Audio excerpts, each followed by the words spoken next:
നമസ്കാരം. എല്ലാവരും സുഖമല്ലേ? സുഖമായിരിക്കട്ടെ എന്ന് പ്രാർത്ഥിക്കുന്നു.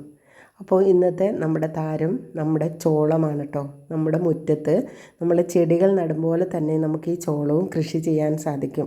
ഇപ്പം നമ്മുടെ ഈ കർഷകൻ ചെയ്തിരിക്കുന്ന രീതി കണ്ടോ, ചെടികളുടെ ഇടയിൽ കൂടിയാണ് ഈ വിത്ത് നട്ടിരിക്കുന്നത്.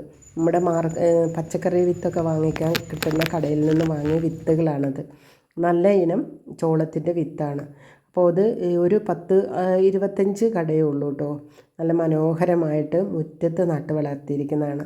ഇപ്പോൾ ഇതാ അതിനകത്ത് കായ് വരാനായിട്ട് അപ്പൂപ്പൻ താടിയൊക്കെ വന്നു തുടങ്ങി. നല്ല കരുത്തുള്ള നല്ല ജൈവവളം മാത്രം ഇട്ടുണ്ട് ചെയ്യുന്ന ഒരു കൃഷിയാണ് കേട്ടോ ഈ കമ്പത്തിൻ്റെ. ഞങ്ങൾ കമ്പെന്നാണ് പണ്ട് പറയുക. ഇത് പുഴുങ്ങി തിന്നാൽ ഭയങ്കര ടേസ്റ്റാണ്. ഫ്രഷ് ആകുമ്പോൾ നല്ല രുചിയായിരിക്കും, നല്ല പാലുള്ളത്. നമ്മൾ കടയിൽ നിന്ന് വാങ്ങി കഴിക്കണേക്കാളും നല്ലതായിരിക്കും. ഇതേപോലെ നമുക്ക് ആവശ്യമുള്ള കുറച്ച് നമ്മളുടെ മുറ്റത്ത് നട്ട് വളർത്തിയാൽ. അപ്പോൾ ഇത് കണ്ടപ്പോൾ ഞാൻ വിചാരിച്ചു നിങ്ങൾക്ക് ഇങ്ങോട്ട് ഷെയർ ചെയ്യാമെന്ന് കേട്ടോ. എല്ലാ പച്ചക്കറികളുടെ ഇടയ്ക്ക് ഇതും ചെയ്തിട്ടുണ്ട്. ഇത്ര മനോഹരമായിട്ടാണ് കൃഷി ചെയ്തിരിക്കുന്നത് കേട്ടോ. അപ്പോൾ നമ്മുടെ വീടിനും മുറ്റത്തിനും ഭംഗി ഭയങ്കരമായിട്ട് കൂടും ഈ കൃഷികൾ നമ്മുടെ മുറ്റത്ത് കാണുമ്പോൾ.